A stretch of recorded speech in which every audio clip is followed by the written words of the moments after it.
We got another video here today. We're watching more Vaati Dark Souls lore. I'm in the deep dives. I'm in the deep dives of the Dark Souls 1 lore.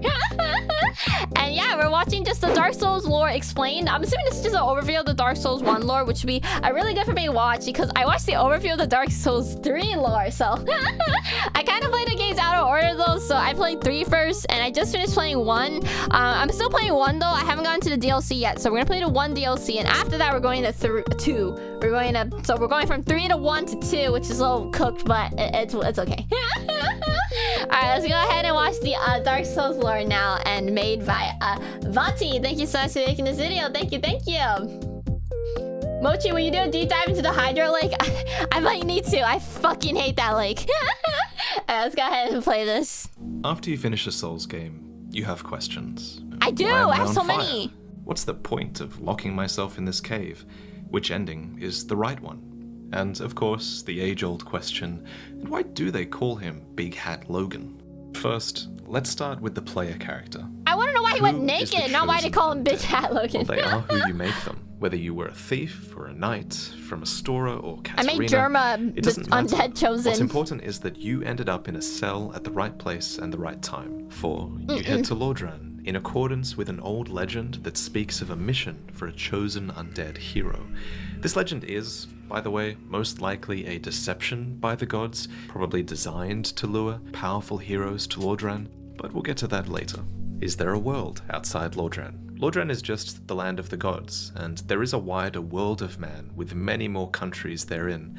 The fate of the world largely revolves around Lordran though, so we never go to these other places. But the characters we do meet in Lordran often hail from these foreign countries, and you can tell that they've been designed to be accurate characterizations of their homelands. What you're seeing on screen are the results of an art competition to depict these foreign places. Oh, so check out that that's video really if you're cool. interested, and subscribe to see the next competition really soon. How I did want to this see world that. That come to sounds be? so Originally, cool. the world had no disparity. Everything was just rock, from the land to the I love trees rock. to the dragons. It was homogeneous, static, without beginning or end. Then, similar to the Big Bang, fire suddenly came to exist, and it disrupted this eternal monotony. Now, there wasn't just existence, but there were states of existence. Heat and cold, light and dark, life and death. The result was a rock universe gradually changing into the world as you see it in-game, including its overabundance of souls. What is a soul?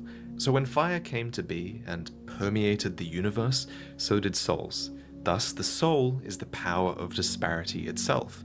They are the means by which the first flame changed the universe, and paradoxically, they are both the fuel and the byproduct. That's really cool. I didn't know the flame just like popped up. I thought it was like always there. Allowing you to think, but also life, allowing you to be. And just as there are all kinds of life, there are all kinds of souls of various shapes, sizes, and magical affinities. I love eating Many big bosses souls. are these special beings with special souls, and the most powerful beings are the lords, bearing lord souls. Who are the lords, and what is a lord soul? The 4 lords are the first kings. They were all attracted to the first flame, having only ever known darkness before coming upon it. Each one discovered this massive concentration of Disparity's power near the flame, which they then used to establish a kingdom under their rule. Thus, these massive souls are called lord souls. Of these 4 souls, Karth tells us that the pygmy found the dark soul, and it follows that the other Lord Souls all aligned with the other aspects of disparity. So in contrast, Gwyn found the Light Soul, Nito found the Death Soul, and the Witch of Izalith found the Life Soul. These souls came to define them, and they would soon ally together. I didn't know they had different challenge the types of soul. I everlasting just thought dragons. soul. What is an everlasting dragon? So they're a part of the original race of dragons that predate life itself. Much like there are wyverns and worms, there are also ancient dragons, or There's so many archdragons, dragons as in these later games Miyazaki coin it. games. Their So race is many. the progenitor to all other dragons Behind subspecies. flashbacks. And these are subspecies that adapted really well to a new world and new environments.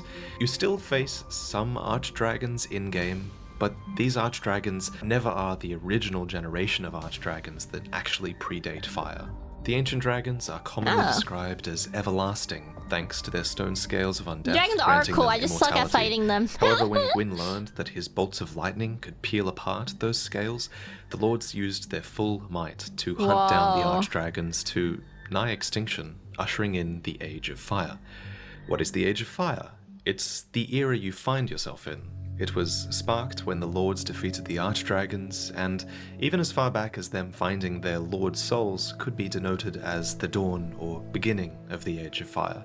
So what follows is this period dominated by the lords. Much of this epoch is also denoted as the Age of Gods, since the three lords residing in Lordran with their fellow deities are on the rise or at their zenith during it.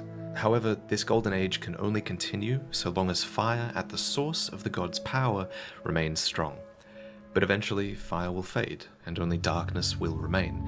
This, quote, is what Karth describes as the logic of the world. And when that happens, the gods are supposed to be having an replaced, existential crisis. and their Age of Fire is supposed to become an Age of Dark. In the original Dark Souls, you find yourself at this crossroad. The first flame is about to go out. Even now, its power is barely reaching the world of man, and what follows is a proverbial night.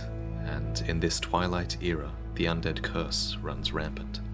Okay, so what is the undead curse? Ever since the first flame began to wane, a dark ring of fire has manifested upon the bodies of certain humans, a sign of the dark burgeoning within them. This dark sign marks you as an ageless immortal, though your endless revival comes at the cost of your own souls and sanity until you eventually hollow. What caused the undead curse? This question is at the very heart of this series, and the answer is really quite complex. You'll have a better time with this though if you're familiar with all three games. So when the world first began, a creature I only did called two the of them. Pygmy found Okay, we'll the watch Dark this. Soul.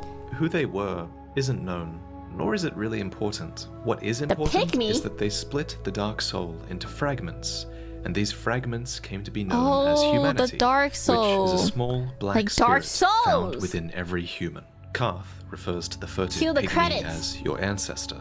Thus, we are descended from one of the four lords. These games frequently question whether the dark force within humans is a positive or a negative thing. Your adventure through Ulasil in the Artorias of the Abyss DLC is a great example of that. Oh my god, I didn't get to the DLC! Oh my god! Oh, spoilers! Okay, sorry. You know what? Let's just watch the video. Oh shit, I should have finished the DLC! Alright, we'll continue. Darkness within man has gone wild. It's endlessly consuming. Damn, that guy looks cool. I'm corrupting the land excited. and the souls of people around it. And yet, there is dialogue here that's supposed to give you pause. I still think on that creature from the abyss that preyed upon me. My faculties were far from lucid, but I quite clearly sensed certain emotions. A wrenching nostalgia, a lost joy, an object of obsession, and a sincere hope to reclaim it. Could these thoughts belong to the beast from the abyss? But if that were true, then perhaps it is no beast after all. This same duality is seen in the descriptions of dark magic, which are spells that are often driven by powerful emotions, positive things like love and calm, or negative things like hate and envy. But whether it's positive or negative, Gwyn's pantheon fears the dark, for one day, as we mentioned earlier, their Age of Fire is going to end, and only dark will remain. This was the logic of the world, until Gwyn committed the first sin, and he shackled the darkness within man. This was a revelation we received in the Ring City DLC, where the seal of fire around darkness on the dark sign was finally explicitly stated to be a creation Oh my god, of the this gods. looks so cool. So for some, like Manus, I'm so in excited for the first DLC. Repression of their humanity causes it to I think it's okay if I writhe watch and go this. I mad. wasn't gonna understand the However, lore anyways. The seal of fire was placed upon mankind so early in their existence that, for most people, their shackles are all that they know. As a result, and this is really important, humankind end up living their lives through souls that they hold completely separate from the humanity that's within them. You only have to look to the white souls of adventurers that you find in-game as proof of that. Living like this is the lie that Aldia talked about in Dark Souls 2. All men trust fully the illusion of life. Whoa. But is this so wrong? A construction, a facade, and yet a world full of warmth and resplendence. Young Hollow, are you intent on shattering the yoke, spoiling this wonderful falsehood? But in retrospect, the most chilling dialogue Aldia has was this. Once, the Lord of Light banished dark and all that stemmed from humanity.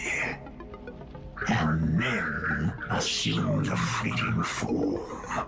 We're led to believe that the dark sign cursed humanity with undeath, but Aldia's dialogue means this can't be true. Instead, Aldia says mankind's lives became fleeting when they were branded with the dark sign. So this means that they were originally immortals, and indeed this is the state that you return to when you hollow. What is hollowing? Humanity once stood proud. Oh yeah, you know what? I've always wanted to know what it meant to be hollow. Humanity became bound, lost, and repressed. So during this age of fire, humanity came to rely heavily on their white soul for their sense of self, and we can see this in the names of these souls. When fire fades, the seal of fire restraining the dark grows weaker. Thus, when fire fades, it follows that our dark soul starts to break free, consuming the white soul that we've come to believe is the self, and this process of losing the self is called hollowing. Dying or losing heart, it accelerates this process. So an undead must maintain physical and mental fortitude in order to resist this process. However, as you might remember, the Hollows of Londor in Dark Souls 3 really believe cool. that That's their hollow super cool. states are really the most honest shape of man. This isn't an easy truth to face, especially since the Dark Soul has become this ravenous, repressed thing. To stay sane as a Hollow, one may need to drain the life of others, and the Hollows of Londor are universally reviled as a result of this. Ultimately, it just leaves you wondering whether this is really the best path for mankind, or whether it's better to just accept the shackles of the gods, or whether humanity's fate has been stolen by the curse, either way. Yeah, I don't know. How do we cure the undead curse? Well, curse is an actual affliction, just like poison or toxin. You can experience its build-up in-game, and what this curse does is it locks the dark soul away from the self. It's really about the barrier, it's about the separation, and the Dark Sigil explains this. I lose half my It says HP. that as humanity leaks out, the curse accumulates in exchange. Unfortunately, humans are helpless against curses, and all we can do is redirect their influence. For example, when you use a purging stone, what you're doing is not actually curing the curse, you're actually just transferring the curse to this stone, and this stone was I didn't know or is that. another person. In Wait, the that's original really Dark cool. Souls, Wait, we do what? something similar to this process called Whoa. reverse hollowing. So this is a process that requires you to have a humanity, and it's easy to assume that we're just absorbing the humanity and restoring our humanity, but what's actually happening here is kind of the opposite. Yes, a humanity sprite is taken into the self, but it then acts as a sort of surrogate for the curse, like a purging stone does, and remember, we offer this humanity that's up kinda to the bonfire. grim. This keeps our white, regular soul safe, and it prevents us from going hollow. Further proof of this dynamic exists in Dark Souls 2, where using a human effigy is just like transferring your curse to a human surrogate. And in Dark Souls this is 3, we found the grim. Purging Monument, which is this enormous vessel that's overflowing. I would just spam with my offered purging curses. stones out Why thought. did the gods curse humanity? So the logic Yeah, of the what the world fuck did we denotes that do? fire will fade and only dark will remain. Naturally, Gwyn feared this and managed to enforce a fleeting form upon humanity. The fate of mankind became irreversibly linked to fire, and thus the logic of the world was changed forever. What is the fire linking? It's a ritual for preserving the first flame. With the decline of fire and the rise of the dark and undeath, the gods were thrown into disarray, and the Lord's peaceful relations ultimately collapsed. Before things broke down, however, they concocted a plan to revive the first flame. How could you with a hollow powerful everyone? soul I needed to kill a cultivated through dragon. I didn't have enough firekeepers and HP. undead bonfires. This soul would link itself to the fire, and the fire would inherit a new fuel. So Gwyn was the first to link the fire, and many others have taken up that role since then. What is a bonfire? It's your safe haven. Undead bonfires are fueled real. by the bones I love of your bonfires. own kind, and they're connected to the first flame as a part of a network through coiled swords. I didn't realize the those were heat that their bones. flames produce heal our injuries and can be collected in a liquid form called estus. As for warping, light is tied to time in this series, so you can reason that a bonfire's light allows you to warp across time and space to other bonfires in the network. That's pretty cool. Bonfires That makes and their sense. firekeepers promote undead reliance upon fire, and they my promote queen. fire's reliance upon undead. Thus, the gods are almost certainly behind their creation.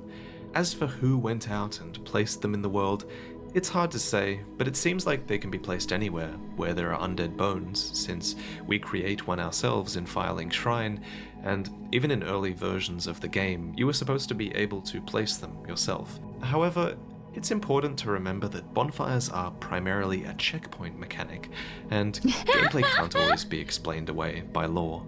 For example, you might think that all undead respawn at the bonfire just like you do, but they don't. According to the Crestfallen Merchant, what actually happens is that undead will lay dead for a while and then later rise where they fell.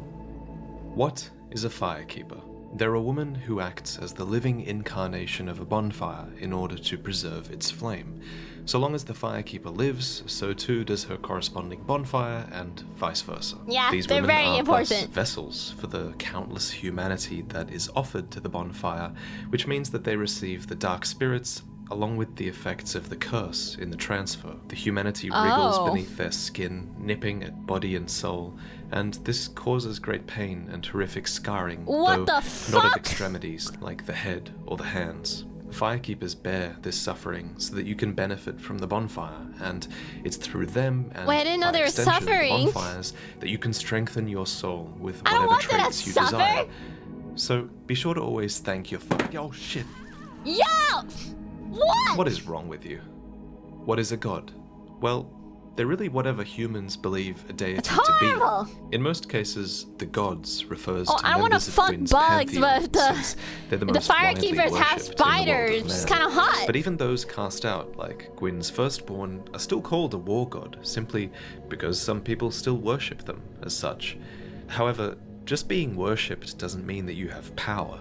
An example of this is Faris, who humans retroactively deified as the goddess of the hunt Evlana in Dark Souls 2. She was just a heroic bowwoman, but her story got twisted over the years until she became a god. People get that's kind kinda of hung funny. up on the god term because they're trying to define the race of beings that carry power in the series. For most of these characters, I quite like the term medial, which is a term proposed by Loki. What are medials? Oh. Well, many of the gods' followers and descendants aren't human, gods or giants, so we kind of have to make up a term for these beings. Medials is good. In terms of size, they're often between humans and giants, and these are beings like the daughters of Isolde, yes. or Priscilla, Sorry. and so on. What are the dead? The dead are corpses that decay without the power of life sustaining them. However, Yeah, some, they're like kinda freaky. skeletons, are often a product of necromancy, and there's evidence that others, like the ghosts of New Londo, become warped by the strong, lingering emotions of the deceased. Jeez. What is a demon? Anything that can be loosely classified as a monster is called a demon, really. In most cases, though, demons refers to chaos demons who were born of the flame of chaos. But there are also Titanite demons, and Dark Souls 2 introduces covetous and smelter demons, as well as a demon of song. It's a common argument that a demon in Dark Souls is a chimeric creature bearing the traits of multiple animals, but this isn't a given. What could be called crow demons are actually called crowmen or corvians. There are also Yeah, that's a pretty cool snake design. men, I haven't maggot seen that men, one before. and lion men, all of whom are never called demons. Like with gods, the term is somewhat arbitrary. Basically, a demon is whatever humans would consider to be a monster. What is chaos? Chaos is the nature of fire and life. Life is rooted in the soul. The soul is a product of fire's disparity, therefore, life, like disparity, is chaotic. The Witch of Izalith found the Lord Soul that represents this, and she tried creating her own fire of life to match that of the first flame. Unfortunately, this sparked a flame of chaos, which creates and transforms new, often grotesque forms of life. These became known as the Chaos Demons, and they threatened Gwyn's I remember rule. the Chaos Demons. So you'll notice that they're stamped out at every turn I in thought they all looked kinda chapters cool. of this series. The Witch of Izalith's yearning for flame became the basis for pyromancy, and pyromancy is one of her strongest surviving legacies. What is pyromancy? Pyromancy is a physical form of magic. Pyromancers carry along with them a piece of flame. I was kind of interested in making a pyromancy character, but I love mages. Stretching all the way back to the witch and her daughters deriving the art from chaos and sharing that with the humans. Pyromancers then use that flame to conjure their spells, and despite the name, pyromancy isn't actually limited to casting fire, and it can actually conjure all kinds of elements like iron or poison.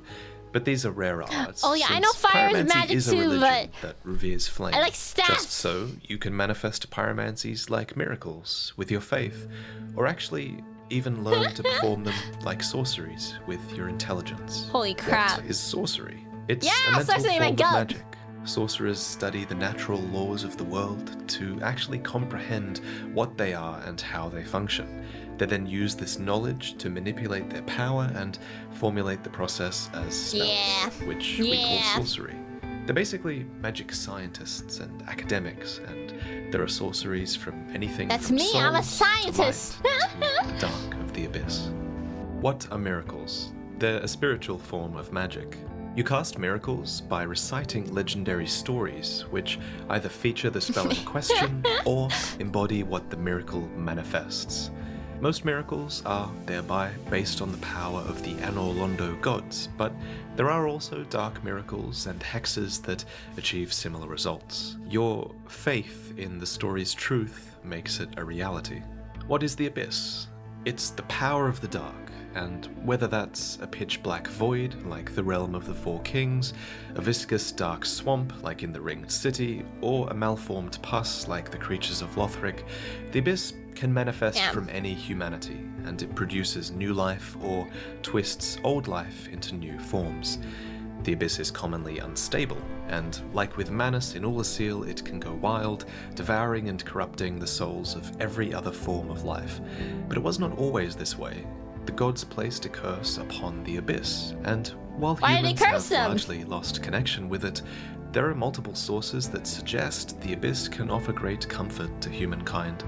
However, it appears that path was lost when the Abyss was banished, and now it simply hungers. What is Black Flame? Black Flame is the impenetrable fire of humanity, inspired by the power of our quote-unquote untouchable soul, in kind of a similar way to how pyromancy is inspired by Izalith's soul.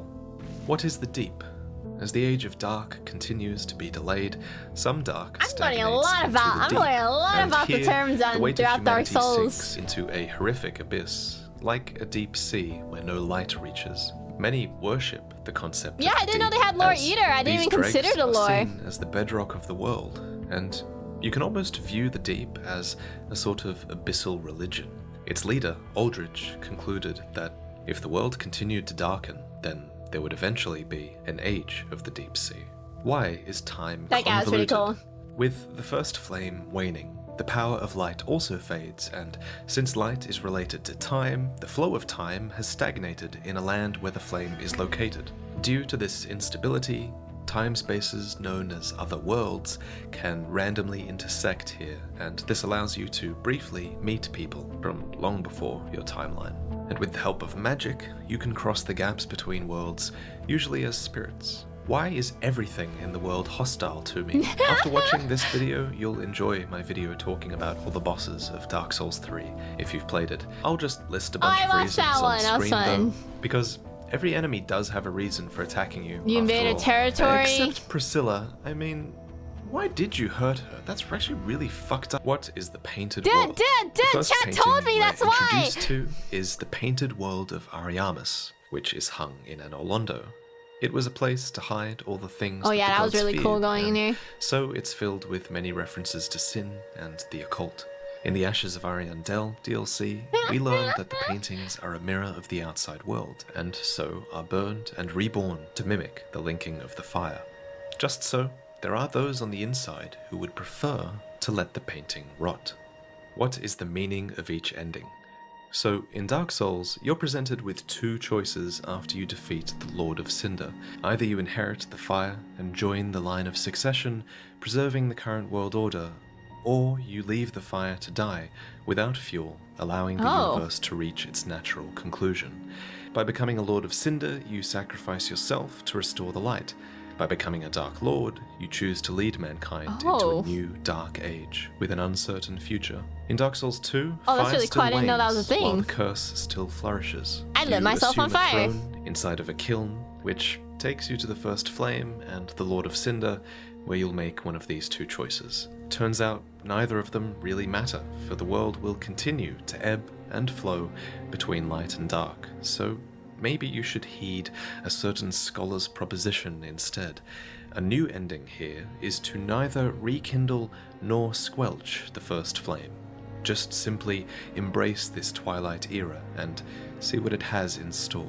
As if to follow the consequences of this choice, Dark Souls 3 shows you a world where the future Lords of Cinder refuse to either save the Age of Fire or usher in an Age of Dark. And in the tumult that followed, you are again presented with a choice. Do you continue to link the fire, despite the ritual not being as impactful as before? Do you use the dark of the curse to subsume the flame and lead the undead into a new age as their Lord of Hollows?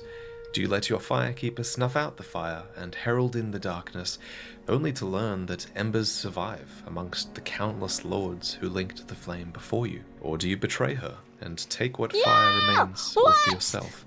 You are Unkindled Ash, after all.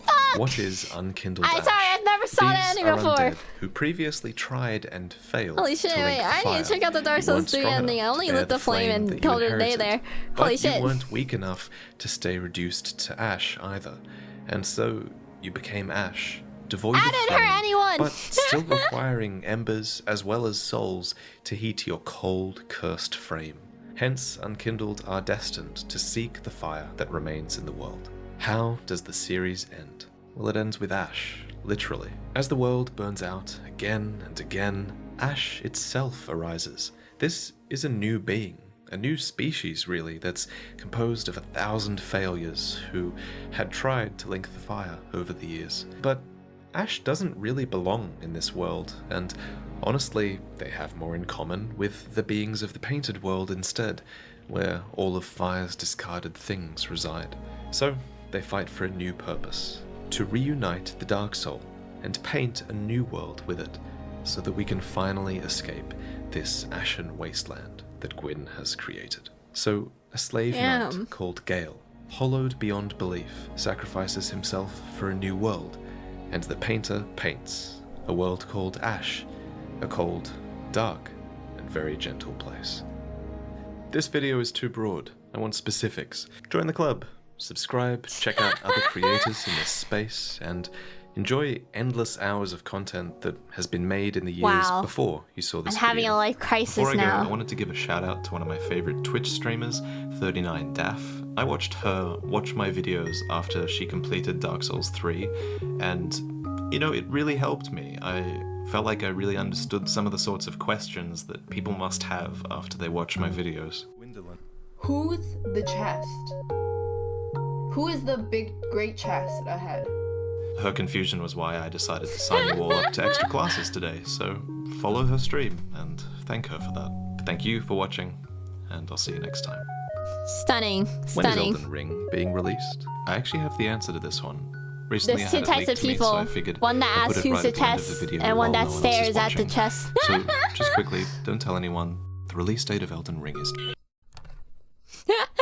That scared me. What the fuck? That was a jump scare. Thank you guys so much for watching Dark Souls Lore Explained. Oh my god, what the hell? Oh, I'm so sorry. My video was slightly off center. Ah! Alright, well. Oh my god. Okay, whatever. Whatever, man. Alright, did you guys have fun? I had a lot of fun. fun learning about Dark Souls lore. Okay, I didn't realize there was like a whole timeline, like a whole thing from the first to third thing. We got a little bit of spoilers in the second game and DLC, not too much though. Thankfully I have a memory of a peanut, so I actually don't. I think we're gonna be fine when we play Dark Souls 2 next year, because it's gonna take me like a year to finish the DLC. So. Whoever is gonna edit the video, bring a clip when Mochi fought Priscilla. When did I fight Priscilla? No. Chat told me to, I swear. Chat told me to fight her. Alright, it was really fun. This was, it's almost like it's a series of a game. That's true. Dark Souls 2, and Dark Souls 3. That was a really good video. It was super, super informative. Thank you so much, Vati, for making this video and letting us react to it as well. I had a lot of fun.